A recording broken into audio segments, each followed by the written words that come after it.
So you decided to make the move to Manhattan, Kansas, but you don't know if you should rent a house, buy a house, or live under a bridge. Who the heck knows?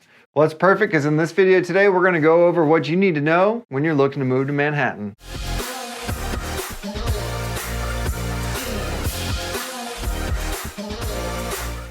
What's going on, everybody? Kyle Powers here with Haven Real Estate Group at eXp Realty. That's right, I made a change, I made a move. If you're interested about it, give me a call. My number is 785-477-5485. My email is kyle@homesforsalemhk.com. I have moved. I'm no longer with Keller Williams. I'm with eXp Realty, and I would love to hear from you and see what we can do to get you taken care of. But let's go ahead and jump right into it. So in this video today, guys, we're gonna go over whether you should buy a house, rent a house, or live under a bridge. Let's go ahead and start with the easy one. I don't think you should live under a bridge. just my personal preference on that one. If you're gonna live under a bridge, you might as well go live out at Tuttle Creek Lake and go camp for a little bit of time there. The air is too fresh. It's disgusting. I can't breathe. There's a brook somewhere that won't stop babbling. Shut up! So number one, don't live under a bridge.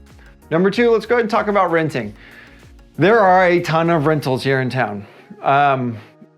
Ton of rentals here in town. I would tell you that you can get a wide variety of an apartment, a one-bedroom studio apartment that you're probably, again, going to get about $500 to $600 a month is what you're looking at on that one. It actually, ironically enough, the more bedrooms you get, the less per bedroom that it's going to cost you. So if you've got roommates, that's a great option for you. But a studio apartment, you're probably going to look about $500 to $600 a month.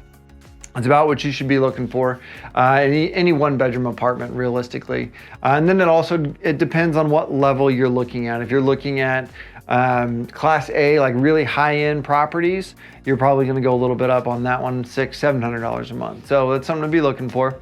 Going to a 2-bedroom, 1-bath apartment, typically a nice enough one, you're gonna get about $400 a bedroom. So $800 a side or per apartment on that one. Then you kind of jump to single families. You'll get a lot of 3-bed, 1-baths. Really kind of just depends on what you're looking for. If it's for you and your family, then neighborhoods come into play. If you're over in the college areas, then you're really going to start looking at some houses that are a little bit older. Stuff that you really aren't going to have much time to, or not much time, but not, they're not going to be necessarily new unless they've been torn down and built back up. But you'll get some over there downtown, South Manhattan area. There's a lot of really great apartments down there. I'm not gonna go over many property managers here in town, just because in my mind, there's no reason to do that because there's a lot of great ones here in town. There are some bad ones too, but just make sure you do your due diligence on that. But there's a wide range of what you're looking for. So if you're one in the college area, those are great. You can get apartments. You can also find some apartments on the west side of town that actually are well taken care of, that are not crazy expensive. I would say on average a 3-bed, 1-bath, 3-bed, 2-bath, you're about $1,200 to $1,300 a month on those. And then it just kind of depends. Obviously the different levels and different things that are there of how nice it is and everything that you might be looking for. That's a different area, what you can kind of go in there. But again, you can look on realtor.com for rentals. Yes, I know, realtor.com does have rentals. You can go to Zillow, even though most real estate agents don't like it. You can go to Zillow and check that one out for rentals. And then there's all kinds of apartments.com. There's there's a whole bunch of rental websites that you guys can check out that a lot of people utilize. There are some localized property managers that can definitely check out some stuff too. I know of some single family homes that are renting for $2,500 a month. Now granted, these are big, really nice homes on that piece of it that you can kind of look at. Now, I do want to say this. I think for renting versus buying, I think you really kind of have to think about it. How long are you going to be here? Are you going to be here for a year, 6 months, 5 years, 3 years, 4 years? What's your timeline? This is a conversation I have with my clients often. And I always like to ask them, like, what are you looking for? What's your end goal with this house? Whether you're buying or renting, what's your end goal? Are you going to be here for 3 to 4 years and then you're PCSing? Okay, cool. Let's figure out some way we can get you into a house that makes sense for that. Or maybe it doesn't make sense for you to buy, and that's okay. I know that's crazy to hear from a real estate agent. I know, it's wild. It's being honest, it's crazy. But seriously, maybe it's not a good thing for you. Maybe you don't need to buy a house. If you do, obviously give me a call. I'd love to help you out. But let's talk about that. Let's see if it's a good idea for you to buy a house or rent a house. And maybe it's just something where you save up a little time, save up a little money, and get into a good house and help yourself out in that scenario to make sure that you are taken care of or making the right financial decision. Because when you buy a house, you have to have some sort of reserves. It's a good idea to have some sort of reserves that you can get that taken care of. Sometimes you don't necessarily have that, but you have to be able to replenish that, and that's where a lot of that comes into play. So that's where having and buying a house versus renting a house. Then I will also tell you that there are a lot of crappy rentals out there. Excuse my language, some people might not like that, but there are a lot of crappy rentals out there. Now, me personally, I'm gonna buy all day long.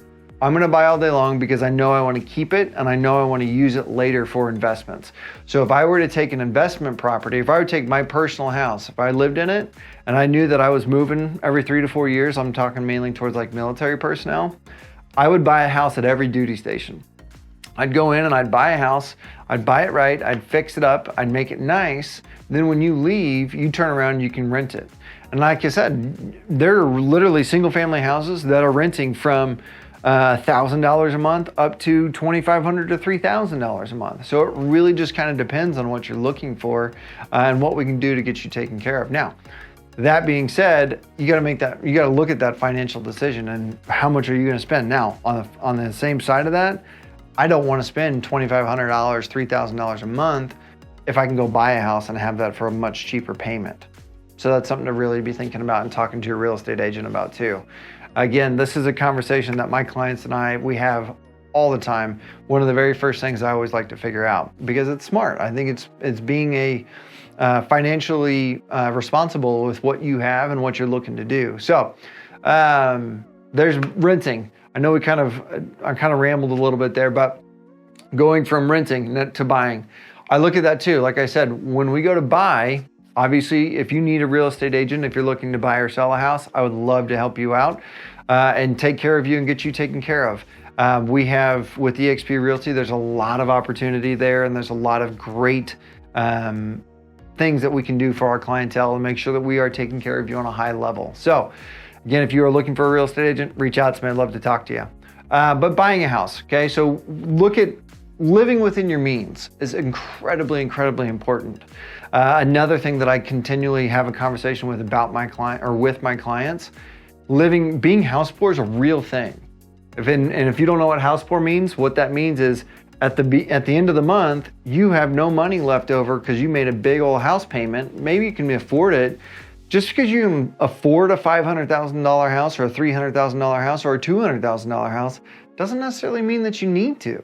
You know, if it's just you and a spouse, it's just the two of you, you don't need a huge house. Now, if you're planning on having a slew of kids and you're gonna live there forever, that's a different story. But here's what I'll say is that if this is a stepping stone, or if you're looking to a first house, I just sold a house to clients of mine that it's a 3-bed, 2-bath house. No kids yet.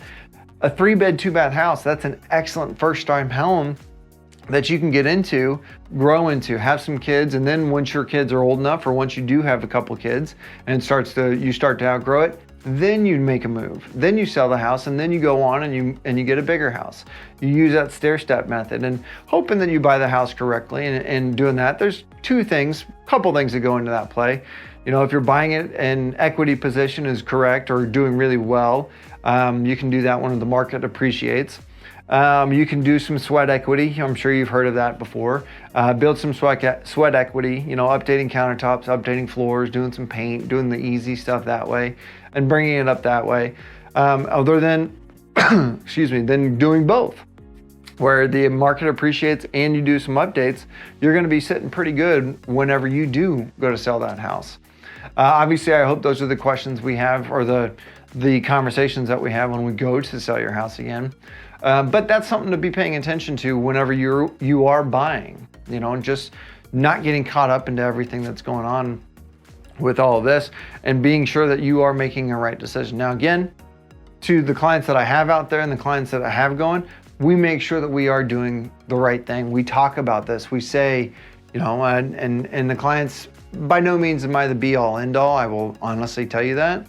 But I will tell you that having those honest conversations with yourself and with me helps us fit you into what is in your budget. Now, if you tell me your budget goes higher, or you think it's something different, that's fine. I'm going to ask you, are you sure?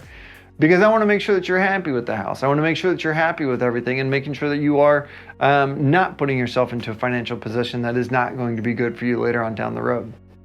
Now, the same side of that, you know, you want to make sure that you are making the right decisions in that way. So making sure you have a good house in a good neighborhood in that, it's going to help it resell. It's going to help it for rental if you decide to go rentals. Or then again, I have a lot of clientele that do the house hacks, where they're buying a duplex, living in one side and flipping or renting out the other.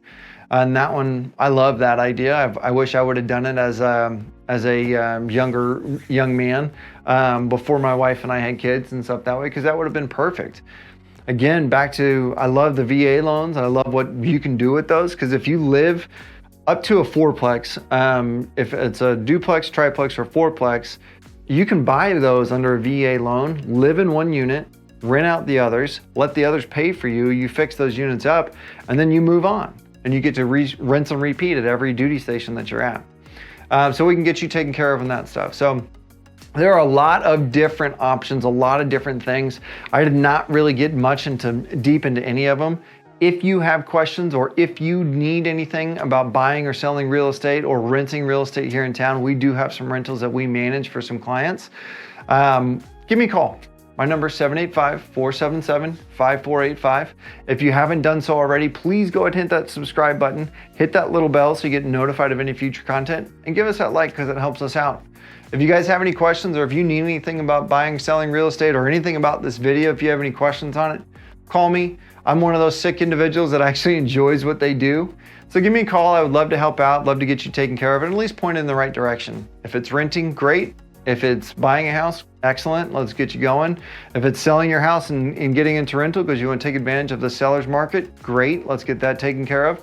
If it's living under a bridge, maybe I'll help you with that one too. I'm going to suggest you go to Tuttle Creek Lake, but hey, that's going to be up to you. But anyway, if you guys have anything, give me a call. But until next time, we'll see you later.